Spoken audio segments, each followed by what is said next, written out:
Thanks a lot for calling me a few times to ask you some questions. Yeah. So you're happy to be in Paris? Yeah, great, you know. Honored to be here. So tonight you take class in Élysée Montmartre. Yeah. How do you feel? Well, it's great. It's always a joy to be in Paris. You know? Yeah, okay. You know, Paris is one of the places which we hear about first.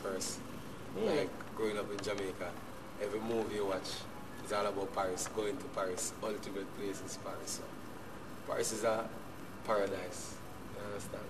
Yes. For people outside of Paris. Watching movies, reading storybook, reading love stories. Paris is always the center of attraction. Yes. It smells very good.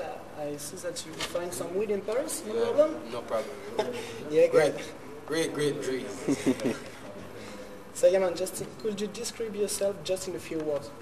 Well, I would just say I'm a humanitarian, you know? Rastafarian, because man is like a tree planted by the rivers of water, bringing forth fruit to the season. So if we don't go and alternate a tree and trouble that tree, then it grows till the ends of time. You know? And if we look at a tree, its strength comes from just being natural. Yeah, well, nice, yeah. Yeah, so I would just say I'm a humble, calm person, Rastafarian, and reggae. You don't know, that's what I play, that's what I'm about, reggae music.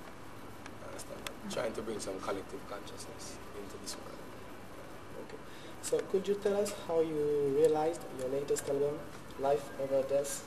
Well, I went to Argentina. And I went to Argentina. You know, most of the design on the clothes now is Latin written.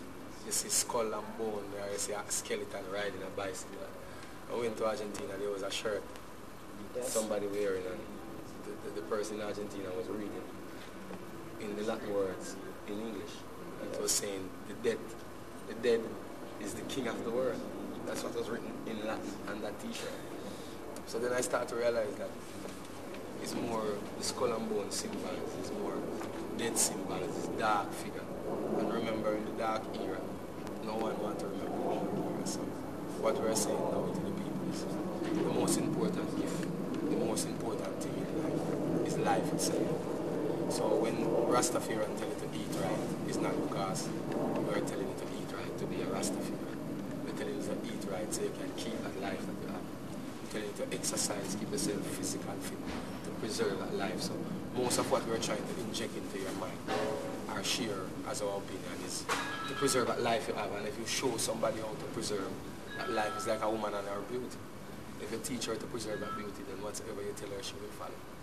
Understand? So that's how I come with the concept, life over there. It's the whole motto of Rastafari. Understand? It's the whole motive of reggae music. It's that soul food, cooking, like you need that good food to keep that physical self healthy. So you need this good music. You know, looking around the world, everyone is crying. Even the rich is crying. It's like faith in the world lost. Understand? Where money is concerned, people don't even know what money will bring them to. Understand? Because their soul is almost lost. So that's how I come to this concept that we need to promote this meaning of life and this essence in the word life more. Understand? So, okay. So you decided to realize this new opus just on internet. Well, so how did you choose to sell it just on a website? Why did you choose? Because what I'm saying now is, if you look around internationally, artists is trying to take more control of their music.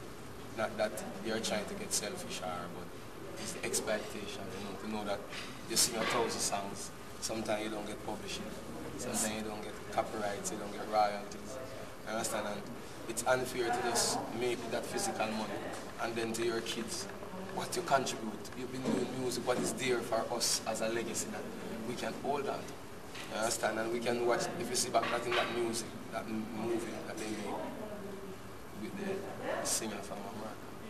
You understand? Ray Charles, that was one of his first. You understand? Of somebody who is not even seeing what's happening. Stevie Wonder, Bob Marley.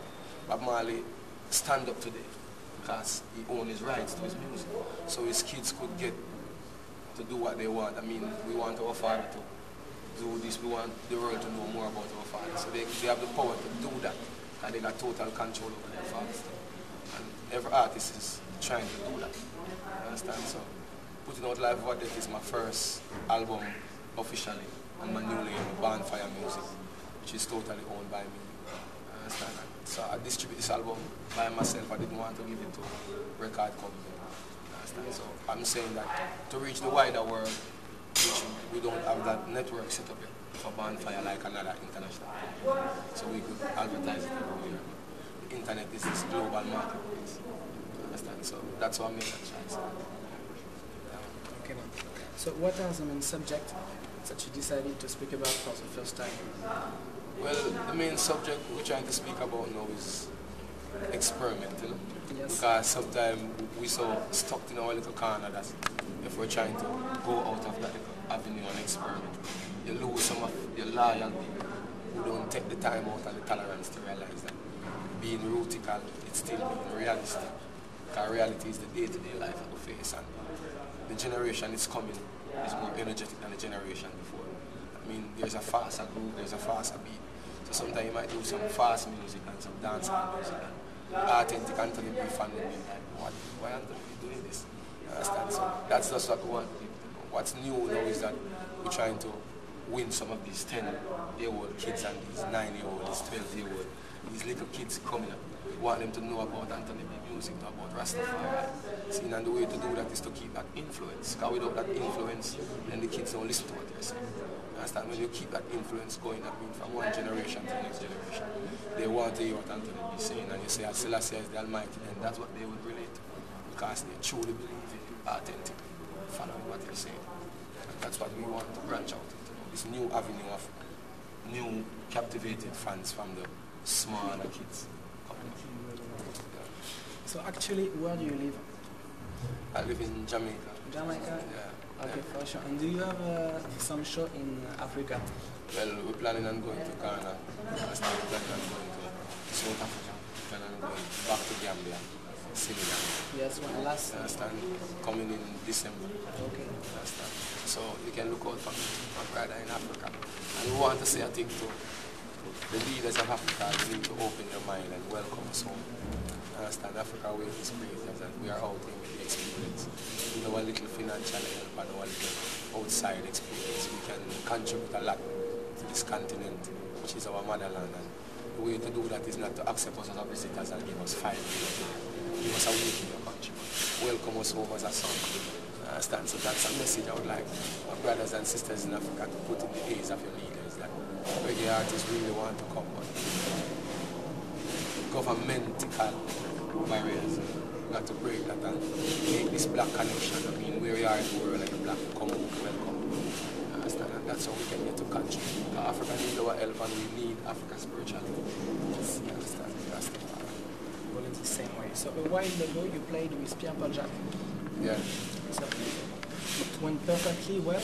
Is there a French artist who you would like to play with? Well, you don't know, I'm open-hearted and I'm open-minded, so I welcome anyone from a different nation or a different race who endorse what we have called reggae music, because knowing where reggae music is coming from, to see where it is today and to see another person leave their culture, their belief, and to endorse this music, and so I would like to play this. Got to give you that bit. My next album in January is due for Green Sleep Records. And this is a French producer. As you know, this is my 4th album. It's French, Maximum Sound.